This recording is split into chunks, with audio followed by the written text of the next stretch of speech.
Ассалому алайкум бинандагони гиромӣ, нашри ҷамъбастии барномаи иттилоотии навидро мустақиман аз телевизиони Сафина манзуратон мегардонем. Дар студия Суҳробшоҳ Давлатзода. имрӯз асосгузори сулҳу ваҳдати миллӣ, пешвои миллат, президенти ҷумҳурии Тоҷикистон муҳтарам Эмомалӣ Раҳмон дар аввалин нишасти сарони кишварҳои Осиёи Марказии Чин, ки дар шакли маҷозӣ баргузор гардид, иштирок ва суханронӣ карданд. иштирокдорони нишаст дар робита ба ҳолати муносибати ҳамкории кишварҳои Осиёи Марказӣ ва Чин ва дурнамои рушди минбаъдаи онҳо дар доираи нишасти Осиёи Марказии Чин табодули афкор анҷом доданд. Шарҳи бештари мавзӯъ дар таҳияи ҳамкасбони мо аз хадамоти матбуоти президенти ҷумҳурии Тоҷикистон.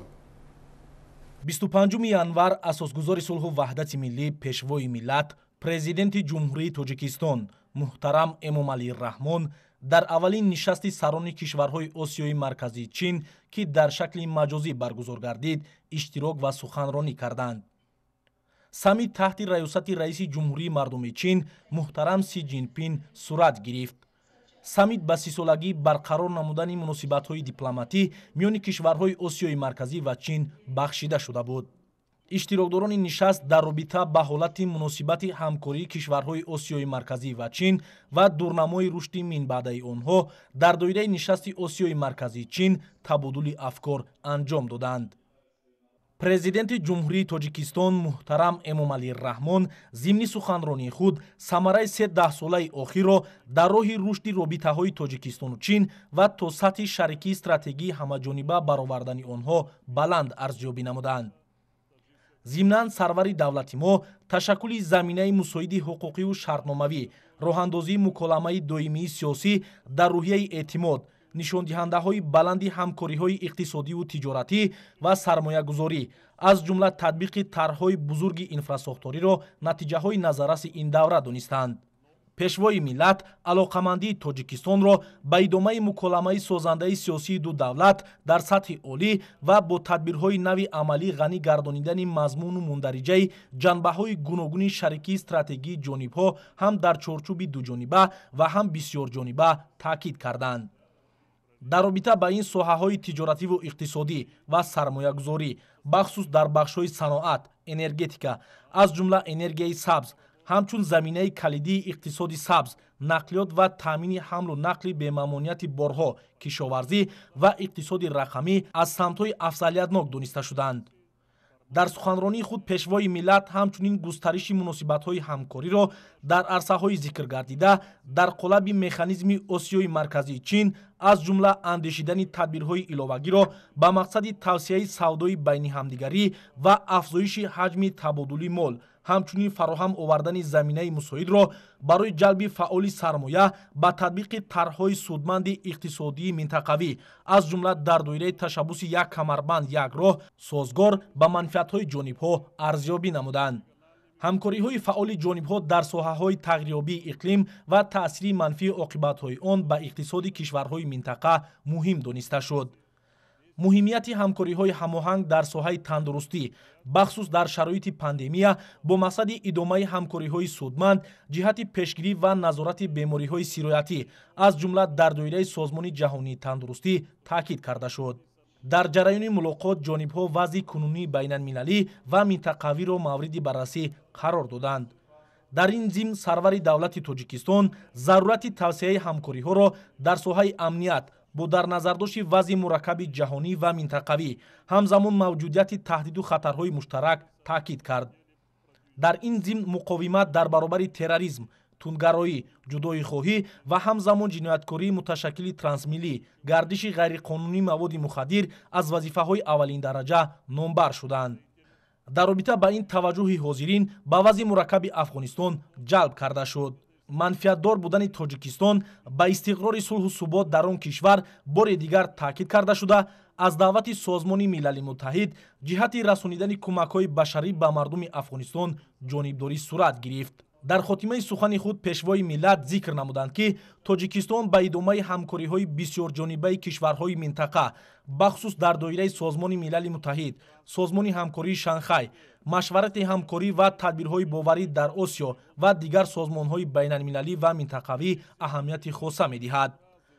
дар ин зимн муҳимияти рушди минбаъдаи ҳамкориҳои кишварҳои минтақа дар чорчӯби Осиёи марказӣ ва Чин таъкид гардид. сарони давлатҳо дар хотимаи ин саммит изҳороти муштарак миёни кишварҳои Осиёи марказӣ ва Чинро тасдиқ карда, ба вазирони корҳои хориҷӣ барои татбиқи минбаъдаи пешниҳоду ташаббусҳои дар чорчӯби саммит баррасишуда супоришҳо доданд.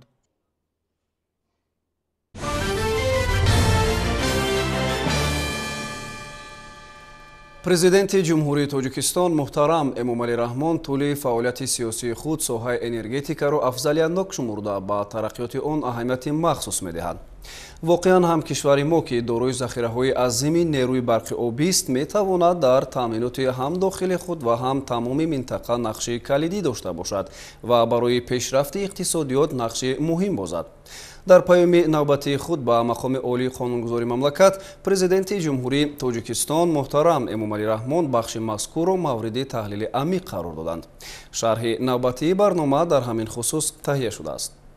танҳо дар давоми 1.5 даҳаи охири 30 соли соҳиби истиқлолии Тоҷикистон, кишвари мо дар асоси стратегияҳои мушаххас ва ҳадафҳои созанда тавонист бештар аз 2000 мегаватт иқтидори нави энергетикиро ки фоизи зиёди онро зарфиятҳои гидроэнергетикӣ ташкил медиҳад, мавриди баҳрабардорӣ қарор дод. воқеан ин дастовард аст, муваффақияте ки барои он азми комил ва иродаи барҷастаи сиёсӣ зарур аст. ин кор бешубҳа бо талошҳои хастанопазири президенти ҷумҳурии Тоҷикистон муҳтарам Эмомалӣ Раҳмон насиби миллату давлат гардид. бо мақсади расидан ба истиқлолияти энергетикӣ ва истифодаи самарабахши нерӯи барқ, дар даврони соҳиби истиқлолӣ 287 нерӯгоҳи барқи обии хурду бузург сохта шуда, 1,5 ҳазор километр хатҳои интиқоли барқи баландшиддат, 50 зеристгоҳи баландшиддати барқӣ, бунёду таҷдид ва дар маҷмӯъ 75% инфрасохтори энергетикии кишвар аз навсозӣ гардид. аз паёми президенти ҷумҳурии Тоҷикистон ба Маҷлиси олӣ. афзоиши бо суръати аҳолӣ, қариб ба 10 миллион нафар расидани сокинони Тоҷикистон, ба 2360 адад расидани шумораи корхонаҳои саноатӣ, бунёди масоати зиёди манзили истиқомативу иншооти дигар, бешубҳа талаботро ба нерӯи барқ 10 чанд зиёд кард. давоми солҳои охир дар ҷумҳурии Тоҷикистон то 21 миллиард киловаттсоат тариқи нерӯгоҳҳои амалкунанда ва марказҳои барқу гармидиҳии Душанбе нерӯи барқ истеҳсол карда мешавад. яке аз соҳаҳои муҳими кишвар, соҳаи энергетика пайваста дар маркази таваҷҷӯҳи пешвои миллат қарор дорад. дар паёми навбатии худ пешвои муаззам қайд намуданд ки дар даврони соҳиби истиқлолӣ зиёда аз 287 адад нерӯгоҳҳои барқи обии хурду бузург, 1,5 ҳазор километр хатҳои интиқоли барқ ва зиёда аз 50 адад зеристгоҳҳои баландшиддат бунёд ва азнавсозӣ гардиданд ки дар маҷмӯъ 75% инфрасохтори соҳаи энергетика азнавсозӣ гардид. дар заминаи паёми президенти мамлакат бунёду азнавсозии нерӯгоҳҳои барқии обӣ, сохтмони хатҳои интиқоли барқ, ҷиҳати дарёфти бозори фурӯши барқ ва истифодаи манбаъҳои дигари нерӯи барқ бо маром идома дода мешавад. бояд қайд намуд ки айни замон бунёди нерӯгоҳи барқии оби Роғун ва таҷдиди нерӯгоҳҳои Норак ва Сарбанд, Қайроқум идома дорад ва дар 7 соли оянда чӣ хеле ки муҳтарам ҷаноби олӣ қайд намуданд, иқтидори энергетикии мамлакат ба 4000 мегаватт иловатан афзоиш меёбад. азм қатъист ки Тоҷикистон ба стратегияи давлатии таъмини мустақилияти энергетикӣ баъди андаке ноил хоҳад шуд. барои дар 7 соли оянда то ба 10,000 мегаватт расонидани иқтидорҳои энергетикии кишвар ҳамаи заминаҳо таррезӣ шуданд. ҳукумати Тоҷикистон ба ин ҳадафҳои худ тавассути амалисозии лоиҳаҳои бузурги бунёду таҷдиди иншооти энергетикии мамлакат ноил хоҳад шуд. тавре муҳтарам пешвои миллат дар паёми навбатии худашон ба Маҷлиси олӣ қайд намуданд, айни замон дар соҳаи энергетика 18 лоиҳаи давлатӣ сармоягузорӣ ба маблағи 16,6 миллиард сомонӣ татбиқ гардида истоданд. ба инҳо шомил мешаванд барқарорсозӣ нерӯгоҳи барқии обии норак, барқарорсозии нерӯгоҳи барқии обии қайроқум, таҷдиду азнавсозии нерӯгоҳи барқии обии сарбанд ва лоиҳаи минтақавии интиқоли каса ки дар оянда барои содир намудани нерӯи барқ ба ҷумҳурии исломии покистон ва афғонистон нигаронида шуданд.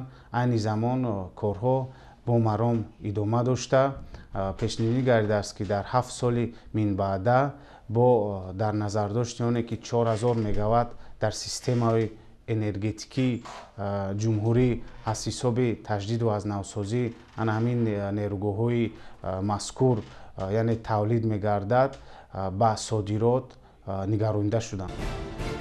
дар сурати фаъолияти мунтазами нерӯгоҳҳои амалкунанда ва сохташаванда ҳамагӣ 5-7% захираи гидроэнергетикии ҷумҳурӣ истифода шуда истеҳсоли нерӯи барқи солона ба 31-33 миллиард киловаттсоат мерасад. дар ҳолати талаботи мамлакат дар як сол 23-25 миллиард киловаттсоат нерӯи барқ буданд, миқдори зиёдатии қувваи барқ 8-10 миллиард киловаттсоатро ташкил медиҳад. баъд аз вайрон шудани системаи ягонаи энергетикии осиёи миёна дар соли 2009 худи ҳамон сол хатти интиқоли барқи 500 киловолтаи ҷануб-шимол ба истифода дода шуд ки он системаи энергетикии моро муттаҳид сохт. акнун имконият фароҳам омад ки тавассути ин хатҳои барқӣ нерӯгоҳҳои худӣ ба шимоли мамлакат барқ интиқол диҳем. дар чунин шароит ва релефи мураккаб бунёд намудани хатти интиқоли баландшиддат амали хеле сангин ва шоистаи таҳсин аст. эҳтиёҷи пурраи вилояти суғ ба нерӯи барқ дар як шабонарӯз зиёда аз 14 миллион киловаттсоатро ташкил медиҳад. қобилияти барқгузаронии хатти ҷануб-шимол бошад дар як шабонарӯз ба 27 миллион киловаттсоат баробар буда, он дар як сол имконияти интиқоли 8 миллиард киловаттсоат нерӯи барқро дорад. дар маҷмӯъ ба истифода додани хатти интиқоли барқи 500 киловолтаи ҷануб-шимол аҳамияти стратегӣ дорад, зеро маҳз тавассути ҳамин хатти баланд шабакаи ягонаи энергетикиро ташкил дода ба қисмати шимолии мамлакат нерӯи барқ интиқол диҳад ва яке аз калонтарин минтақаҳои кишварро аз вобастагии ҷиҳати дастрасӣ ба нерӯи барқ раҳо созад. ҳамин тариқ соли 2011 дар таърихи навини тоҷикистон системаи ягонаи энергетикӣ ба вуҷуд оварда шуд ва устувории фаъолияти соҳа таъмин гардид ки дастоварди стратегии давлати мост. ба истифодаи манбаъҳои барқароршавандаи энергия имрӯз дар сиёсати роҳбарияти олии сиёсии тоҷикистон афзалият дода мешавад. тасмимҳо дар ин самт низ ҷиддист. истифодаи нерӯи офтоб ва шамол дар кишвари мо аз назария ба амалия мегузарад. асоснокунии 3 лоиҳа бо иқтидори 260 мегаватт аллакай оғоз гардидааст. иқтидорҳои иловагӣ танҳо аз ҳисоби захираҳои об бо бунёд гардидани нерӯгоҳи барқи оби роғун ва таҷдиду азнавсозии нерӯгоҳҳои амалкунанда аз ҷумла норак, сарбанд, қайроқум иқтидори энергетикӣ ба 4000 мегаватт афзоиш меёбад ва инчунин аз ҳисоби манбаъҳои дигари истеҳсол аз ҷумла энергияи барқароршаванда ин иқтидор то соли 2030 ба 700 мегаватт расонида мешавад ки гуногунсозии манбаъҳои истеҳсолӣ имконияти хуб фароҳам меорад. то соли 2030 ба даст овардани истиқлолияти комили энергетикӣ, амнияти энергетикӣ ва низоми устувори соҳаи энергетика пурра танзим карда мешавад. 98% нерӯи барқ аз манбаъҳои барқароршавандаи энергия, яъне асосан бо истифода аз об истеҳсол гардида, тоҷикистон аз рӯи фоизи истеҳсоли энергияи сабз шашум кишвари пешсафи сайёра мебошад. зарфиятҳои обию энергетикии тоҷикистон барои таъмини истиқлолияти комили энергетикӣ кофӣ буда, олимон тасдиқ кардаанд ки захираи гидроэнергетикии тоҷикистон ба 527 миллиард киловаттсоат нерӯи барқ баробар мебошад. давлати мо обро таъмингари рифоҳ ва ҳаёти хӯрамонаи башарият дониста ҳамчун кишвари ташаббускори ҳалли масоили марбут ба об пазируфта шудааст. тоҷикистон ба ин васила таваҷҷӯҳи оламиёнро ба проблемаҳои умдаи марбут ба об ҷалб карда, худ низ бобати истифодаи мақсадноки об ибтикорот нишон медиҳад. боиси ифтихори мардуми кишвар аст ки тоҷикистон тавассути кӯшишҳои хиратмандонаю пайгиронаи асосгузори сулҳу ваҳдати миллӣ пешвои муаззами миллат президенти кишварамон муҳтарам эмомалӣ раҳмон баҳри расидан ба ормонҳои миллӣ устуворона موقع خیش را در سطح بین المللی بیشتر تقویت داده، در برابر آن سطح اجتماعی و اقتصادی و حیات فرهنگی و معنوی کشور به سطح صفتا نو انکشاف می‌یابد. در این سمت مسئله آب مهمترین زمینه تشکلیابی صنعت، اجتماعیات، پیشرفت تمام ساحه‌های خواجگی خلق و نیکواحوالی مردم کشور به شمار می‌رود. در جهان امروزه نوابسته از مشکلات‌های گوناگون مناسبت‌های بین المللی، همکاری‌های دسته‌جمعانه کشورهای عالم برای دریافت راه حل مسئله‌های دارای خصوصیت عمومی بشری روشن به نظر می‌رسد. محض همین مشکلات‌های عمومی بشری را به نظر گرفته، بار اول در آغاز عصر 21 در سطح بین المللی مسئله استفاده بری و حفظ ذخیره‌های آب از جانب پرزیدنت جمهوری تاجیکستان محترم امامعلی رحمان به توجه دولتداران عالم گذاشته شد و جامعه جهانی در سیمای سازمان ملل متحد به سیاست سازنده و خردمندانه پرزیدنت جمهوری تاجیکستان توجه نموده، تشبس‌های پیشنهاد نموده رهبریت سیاسی تاجیکستان را راجع به آب خوشنودانه استقبال نموده. در تاجیکستان 1300 کوه طبیعی با مساحت 705 کیلومتر مربع موجود است. حجم عمومی ذخیره‌های آب کوه‌های مذکور 46.3 کیلومتر مکعب را تشکیل می‌دهد که از این مقدار 20 کیلومتر مکعب آب‌های شیرین می‌باشند. 4 تشبس جهانی تاجیکستان وابسته به پرابلم‌های آب کشور ما را به اهل سیاره معرفی کرد و همین است که توجه دولت‌های ابرقدرت جهت استفاده مقصدناک و سودآور ظرفیت‌های آبی و انرژتیکی تاجیکستان بیش از پیشتر رو به افزایش دارد. بنیاد نیروگاه برق آبی راغون و فعال ساختن 2 اگریگات آن نمونه برجسته استفاده آب برای نیکواحوالی ساکنان، مساعدت فعال در سمت تطبیق اقتصاد سبز و وسیله تحکیم همکاری‌های منطقوی میباشد. با قول بنیادگری راغون، اساسگزار صلح و وحدت ملی پیشروی ملت، پرزیدنت جمهوری تاجیکستان محترم امامعلی رحمان، راغون نه تنها منبع نور و روشنایی بلکه سنگ محک ناموس ملی، شرط اقتدار و پایداری دولت و عامل اساسی تأمین امنیت ملت و دولت می باشد.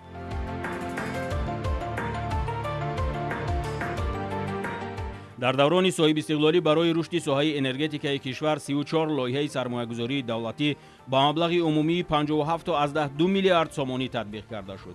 حالا در این سمت باز 18 لایحه سرمایه‌گذاری دولتی با مبلغ 16.6 میلیارد سومانی عملی گردیده ایستاده است. انشاءات بزرگ گیدر انرژتیکی از جمله نیروگاه‌های برق آبی سنگتوده 1 و سنگتوده 2 اگریگات نیروگاه راغون، مرکزهای برق و گرمیدهی شهر دوشنبه، صدها نیروگاه برق آبی خرد، خط انتقال برق 500 کیلوولته جنوب شمال، دیگر خطهای انتقال برق بلند شدت و زیرایستگاه‌های برقی پراقتدار ساخته به استفاده داده شده. تطبیق لایحه منطقوی انتقال نیروی برق کسه هزار و ساختمان نیروگاه برق آبی راغون با مرام ادامه دارد. اینچنین تجدید نیروگاه‌های برق آبی نارک، سربند و قیراقم با مبلغ عمومی 12 میلیارد سومانی ادامه دارد که بعد انجام یافتن کارها اقتدار و مهلت استفاده آنها خیلی زیاد می‌گردد. حکومت جمهوری تاجیکستان بر رشد ساحه انرژتیک دقت مخصوص ظاهر نموده، نائل گردیدن با استقلالیت انرژتیکی را یکی از هدف‌های استراتژی مملکت معین نموده است. طوری که معلوم است، رشد منتظم اقتصادیات کشورهای منطقه بی دسترسی استوار به نیروی برق امکان ناپذیر میباشد. بنابر همین استفاده ثمرناک و عاقلانه ذخیره‌های آب و برق تاجیکستان امکانیت فراهم می‌آورد که دسترسی کشورهای منطقه به نیروی برق از نقطه نظر اکولوژی تازه افزایش یافته، ساحه‌های مختلف اقتصادیات و اجتماعیات رشد یابند.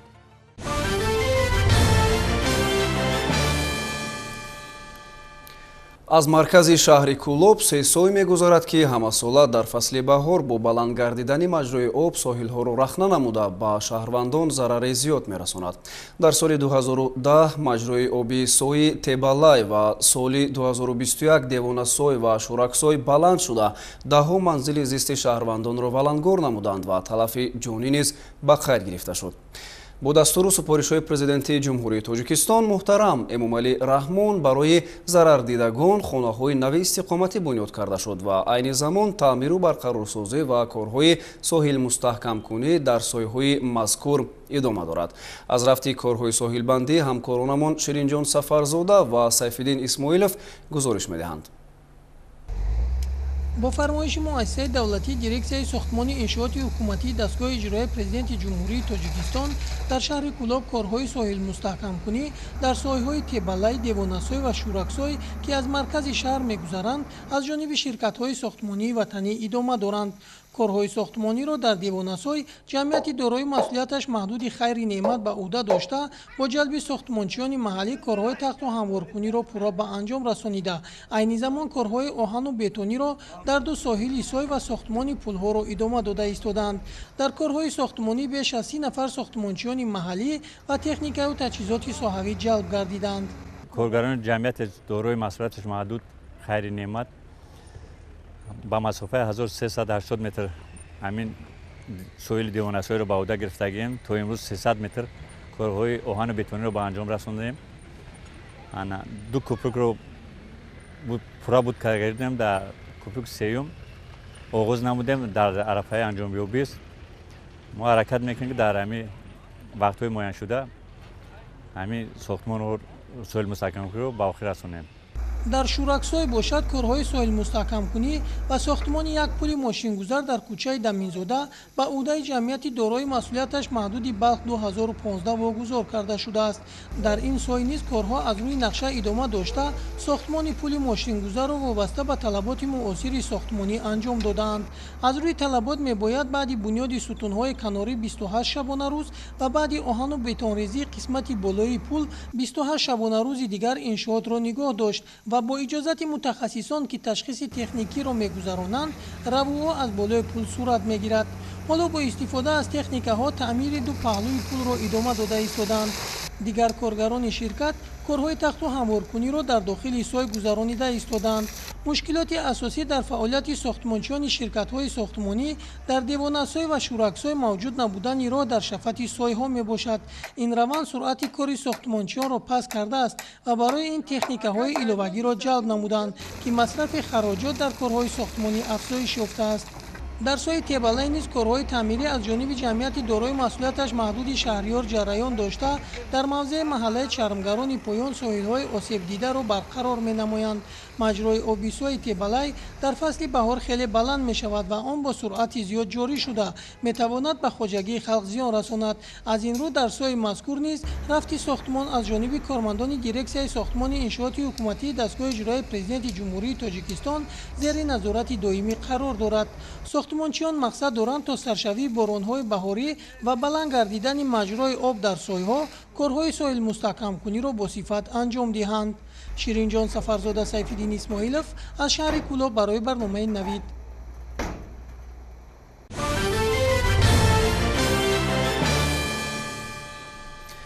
президенти ҷумҳурии Тоҷикистон муҳтарам Эмомалӣ Раҳмон дар паёми солонаи хеш дар қатори дигар соҳаҳо ба соҳаи пилапарварӣ дахл карда зикр доштанд ки ҷиҳати рушди соҳаи пилапарварӣ ва шоҳиву атласу адрасбофӣ ки барои таъсиси ҳазорҳо ҷойи нави корӣ бахусус барои занону бонувон имконият медиҳад, сохтору мақомоти дахлдор зарур аст ки истифодаи самараноки имкониятҳои мавҷударо таъмин намоянд.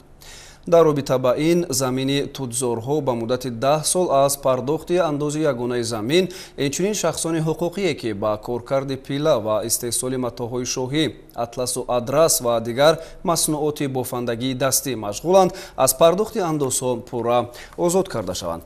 ин пешниҳоди саривақтии пешвои миллатро масъулини палатаи савдо ва саноати вилояти Хатлон сармашқи кори худ қарор дода барои амалӣ намудани ин ҳадаф тадбирҳои муассирро роҳандозӣ карданд.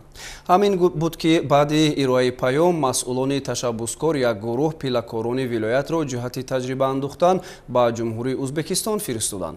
дар ин сафар ҳамкори мо Хуршеди Абдуалим низ ин гурӯҳро ҳамроҳӣ намуда онро ба тариқи зайл инъикос намуданд. бо ташаббуси палатаи савдо ва саноати вилояти Хатлон дар якҷоягӣ бо мақомоти иҷроияи ҳокимияти давлатии вилояти Хатлон як гурӯҳи корӣ ки дар он пиллакорони вилоят, роҳбарони корхонаҳои пиллапарварӣ, хоҷагиҳои деҳқоние ки ба хӯроки пилла сарукор доранд ба ноҳияи марҳамати вилояти Андиҷони Ҷумҳурии Ӯзбекистон ҷиҳати таҷриба андохтан аз рушди соҳаи пиллапарварӣ сафар намуданд. Нахуст иштирокчиён аз фаъолияти хоҷагии фермерии ипаки ноҳияи марҳамат ки самти асосияш тутпарварӣ мебошад ошиноӣ пайдо намуданд. хоҷагии мазкур яке аз калонтарин хоҷагиҳои фермерии тутпарвар дар Ҷумҳурии Ӯзбекистон маҳсуб мешавад ки 240 навъи дарахти тут аз 20 кишвари дунё овардаву ба иқлими ин минтақа мутобиқ гардонида шудааст. Дар майдони 30 гектар замини ин хоҷагии фермерӣ навъҳои гуногуни тут парвариш карда мешавад. ба гуфти роҳбари ин хоҷагӣ аксарияти ин тутҳо аз тутҳои маҳаллӣ ба куллӣ тафовут дорад. масалан ҳамин навъи тут марҳамат 2017 ном дошта дар як сол метавон аз он аз 3 то 4 маротиба барг барои парвариши кирмак ҷамъоварӣ кард. ҳам дар институти шаҳри Тошкент ва ҳам дар худи ҳамин хоҷагии деҳқонӣ ҷои махсуси ҳамин навъҳоро нигаҳдории ҳамин навъҳоро ҷо кардааст ва ҳамин 240 навъи тут дар ҳамин ҷо ҷойгирӣ кардагӣ аст ки аз ин навъҳои тут ҳамчун як боғи модарӣ ташкил карда оҳиста оҳиста аз ҳамин навъҳои беҳтаринаш гирифта дар заминҳо гузаронида тутро парвариш мекунад.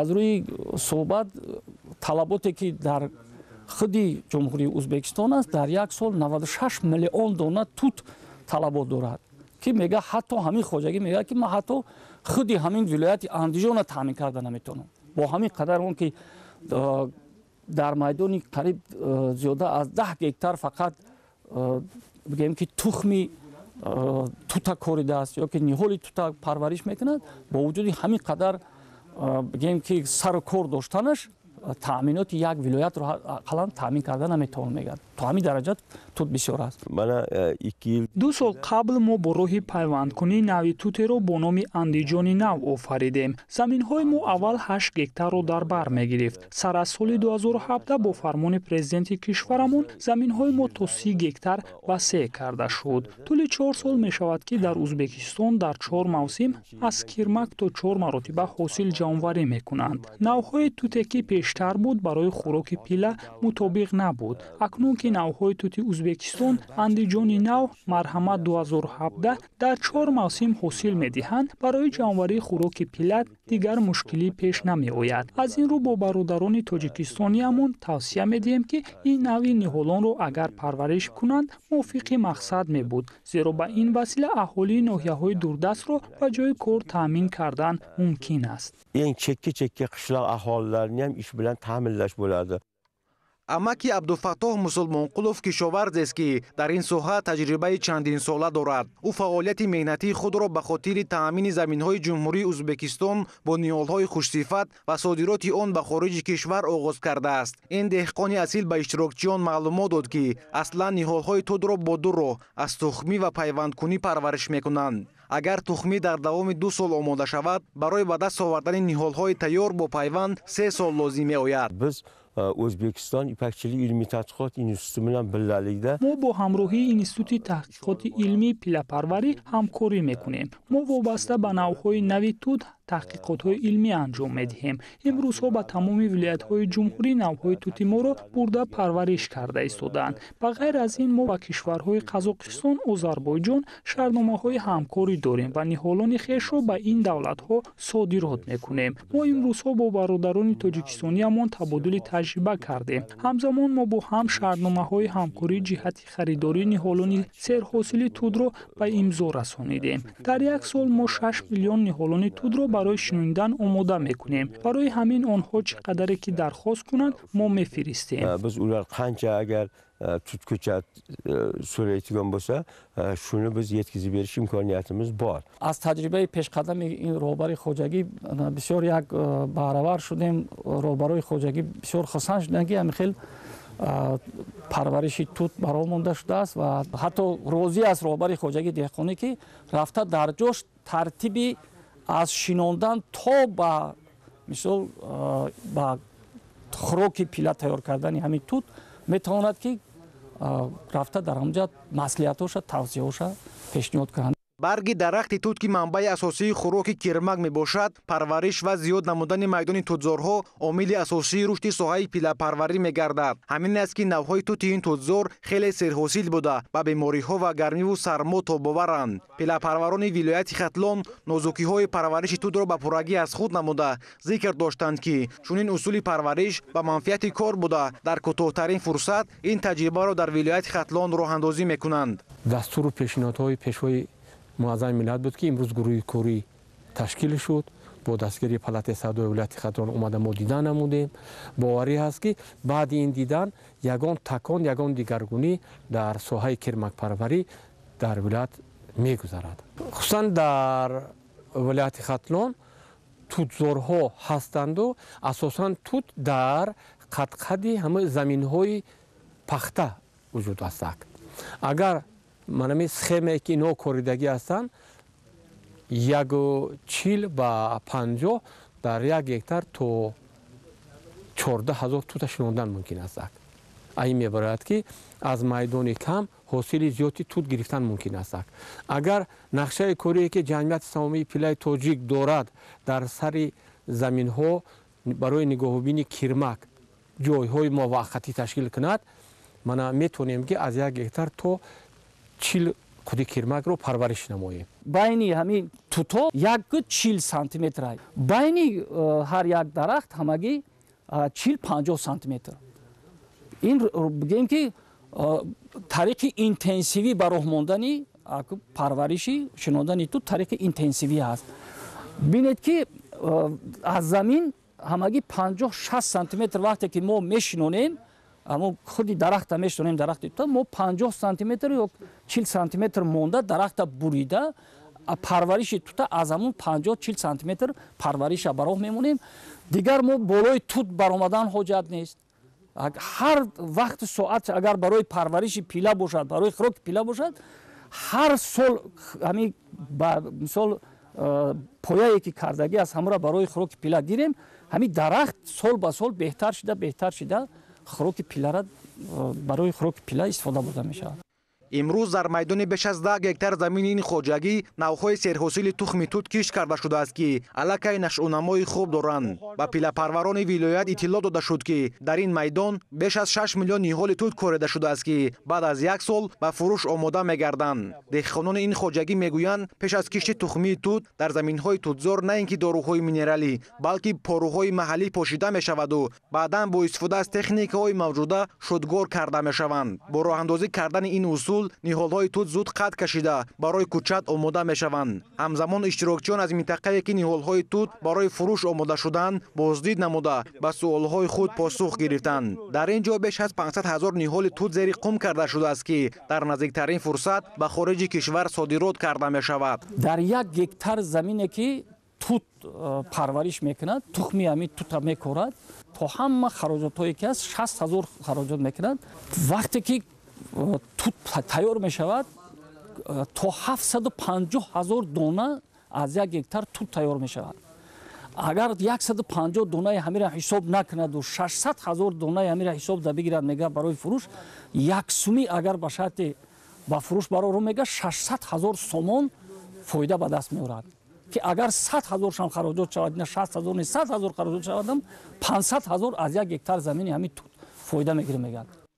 ҳамзамон кишоварзону пилакорони хатлонӣ бо дастгоҳое ки дар он тухми тут омода карда мешавад шинос шуданд. ба гуфти роҳбари ин хоҷагӣ дар 1 гектар замин пошидани 7 килограмм тухми тут рост меояд. ин деҳқони асил на танҳо ба соҳаи тутпарварӣ шуғл дорад, балки ба парвариши гулҳои хонагӣ низ дар вилояти Андиҷон машҳур гаштааст. ӯ дар гармхонаи назди хоҷагии худ беш аз 200 намуди гулҳоро бо заҳмати сокинони маҳаллӣ омода мекунад ки харидорони доимии худро доранд. дар идома ҳайати гурӯҳи корӣ аз заминҳои берун аз шаҳрии хоҷагии фермерии ипак ки дар он навъҳои зиёди тут парвариш шуданд боздид намуда ба худ маълумотҳои муфассал гирифтанд. ҳамин тавр боздиди ҳайати гурӯҳи корӣ дар рӯзи якум ба анҷом расид.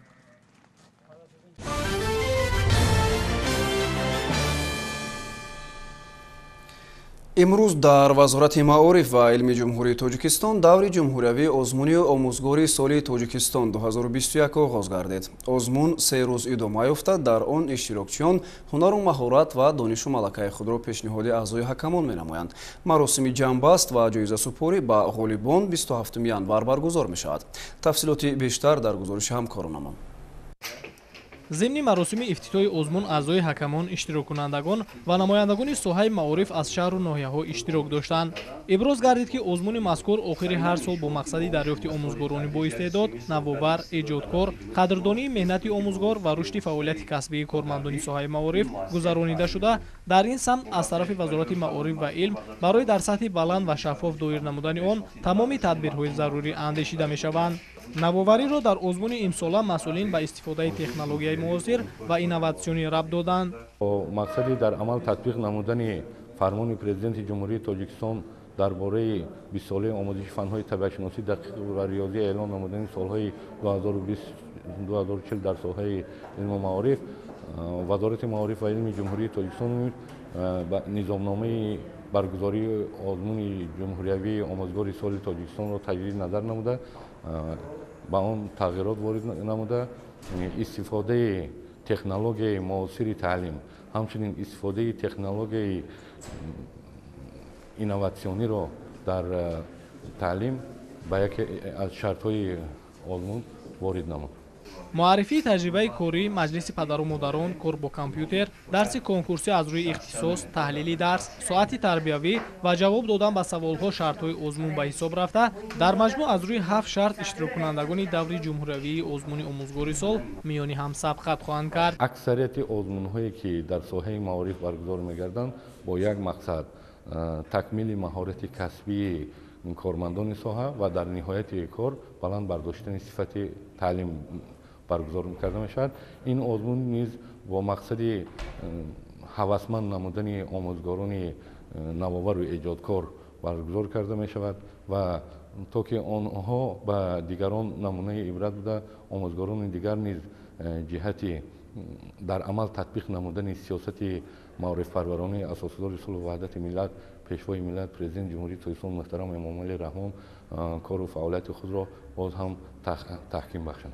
قابل به ذکر است که آزمون مذکور در 3 دور مکتبی، شهر و ناحیوی و منطقوی برگزار گردیده، رفت آن از جانب کارمندان با تجربه ساحه نظارت کرده می شود. در دور جمهوریوی امساله آزمون مذکور 5 نفر غالبان با نمایندگی از ولایت‌ها و شهر و ناحیه تابع جمهوری اشتراک نموده میان هم رقابت می نمایند. آزمون جمهوریوی آموزگاری سال تا 27 ینور ادامه کرده، غالبان با جام، افتخارنامه و تحفه‌های دستاندرکاران قدردانی می گردند.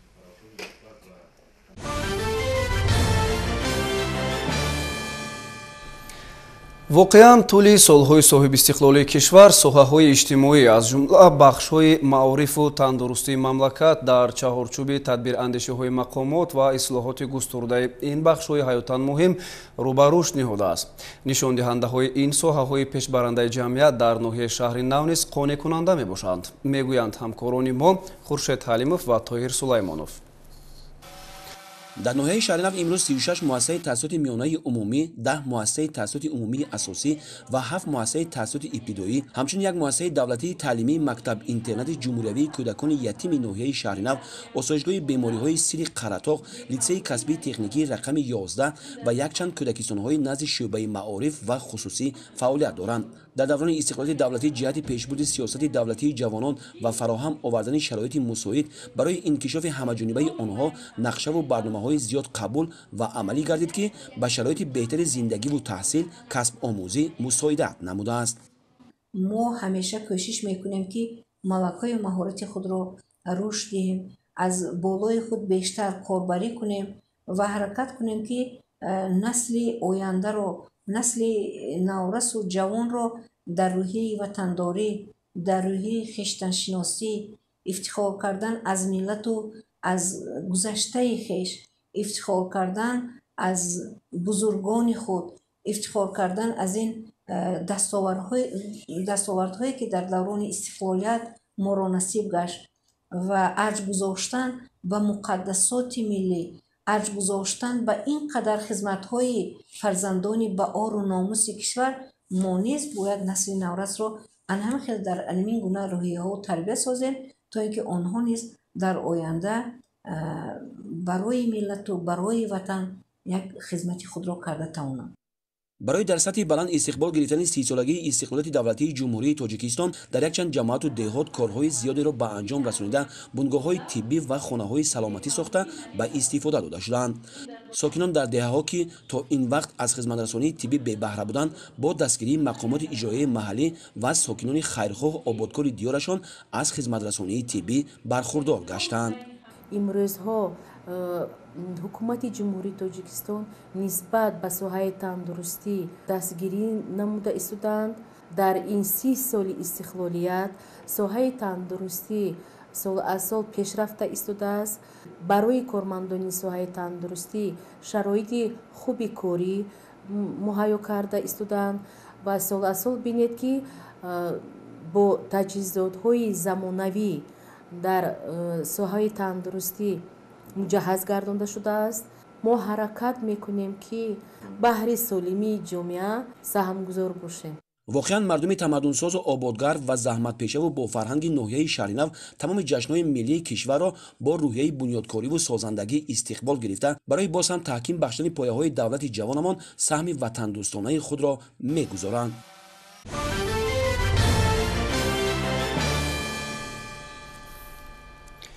шуруъ аз соли 2013 мувофиқи қонуни ҷумҳурии тоҷикистон дар бораи рӯзҳои ид ҳамасола дар ҷумҳурӣ 25 январ рӯзи кормандони соҳаи меҳнат ва ҳифзи иҷтимоӣ аҳолӣ таҷлил карда мешавад. бахшида ба ин санад дар агентии давлатии ҳифзи иҷтимоии аҳолӣ ҳамоишдор гардид. гузориш дар ин бора. дар ҷаласа зикр шуд ки давоми 30 соли истиқлолият сиёсати иҷтимоии давлат бо таҳия ва қабули санадҳои меъёрии ҳуқуқӣ ва барномаву стратегияҳо таҳкими бештаре ёфт ва ин соҳа бо маром рушд карда сатҳу сифати хизматрасониҳо ба аҳолӣ беҳтар гаштанд.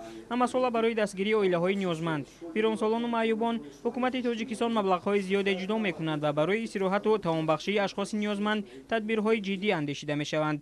дар ҷаласа оид ба иҷрои дастуру супоришҳои сарвари давлат вобаста ба беҳтар сохтани сатҳу сифати хизматрасониҳои иҷтимоию тиббӣ ва маъюбону пиронсолон ки дар паёми навбатӣ ироа шуданд сухан рафт ва таъкид гардид ки дар татбиқи нақшаи чорабиниҳои соли 2022 ин нуктаҳо ҷиддӣ мавриди баррасию тадбирҷӯиҳо қарор бигиранд. раёсати агентии кормандони собиқадор ва фаъолро барои кори пурсамарашон дар самти хизматрасониҳои иҷтимоӣ бо ифтихорномаю мукофотҳои арзанда қадрдонӣ намуданд. дар анҷоми ҳамоиш дастур дода шуд ки барои анҷом додани корҳои ободонӣ аз навсозию таъмини шароити боз ҳам беҳтар дар хона интернатҳо, муассисаҳои будубоши рӯзона ва мавсими нави истироҳатӣ барои ниёзмандон ҳама чораҳои зарурӣ андешида шаванд то аҳолии ниёзманд аз имтиёзҳои фароҳамсохтаи давлат пайваста бархурдор гарданд.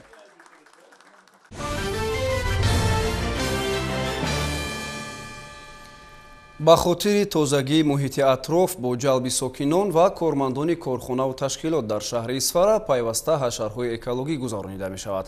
мақсад аз амалӣ сохтани ин ташаббус ободу зебо гардидани кӯчаҳои марказии шаҳр ва тарғибу тақвияти маърифати экологии шаҳрвандон арзёбӣ мешавад. гузориш дар ин бора. дар доираи маъракаи ободонӣ бо мақсади ободу зебо гардонидани шаҳри Исфара рӯзҳои истироҳат дар шаҳру деҳоти Исфара бо иштироки васеъи сокинон ва ҷомеаҳои меҳнатӣ шанбегии умумии шаҳрӣ гузаронида шуд. бо мақсади тақвияти корҳои созандагию ободкорӣ боз ҳам ободу зебо гардонидани шаҳри Исфара сокинони шаҳри Исфара бо шукронаи фазои осудаву ором раванди бунёдкориву созандагӣ якдилона ба ҳашри умумии халқии ободонӣ баромаданд. боиси қаноатмандист ки дар ин чорабинӣ кормандони корхонаю ташкилотҳо, донишҷӯёну хонандагон ва сокинон бо дарки баланди масъулиятшиносию меҳанпарастӣ, худшиносию худогоҳӣ, ифтихори ватандорӣ ва меҳнатдӯстӣ саҳми худро гузоштанд. аз тарафи бахши шаҳри Исфара бо якҷояи кормандони хоҷагии коммуналии шаҳри Исфара баҳри тоза озода нигоҳ доштани соҳили дарёи Исфара акси тозагии соҳил гузаронда шуд. дар ҳафти чорабини мазкур ду тарафи пули марказии мошингузар ва ду роҳи пиёдагарде ки аз болои дарёи Исфара мегузарад аз партовҳо ва дигар боқимондаҳо тоза карда намуда шуд. дар ҳафти чорабини мазкур зиёда аз 2 адан нақлиёт партовҳои ки ба соҳили дарёи Исфара ҷамъ оварда шуда буд бароварда ба партовгоҳи шаҳрӣ безарар гардонда шуд. аз ҷумла бо мақсади баландбардоштани маърифати экологӣ, наврасон ва тозаву озода нигоҳ доштани соҳили дарёи Исфара дар ҷараёни шанбегии мазкур аксияи тозагии соҳил низ доир гардид, ки дар он сокинони шаҳри Исфара иштирок намуда дар корҳои тоза намудани соҳилҳои дарёи Исфара ҳиссагузорӣ намуданд. дар натиҷа гирду атроф ва соҳилҳои дарё тоза карда шуда корҳои фаҳмондадиҳӣ ба роҳ монда шуд.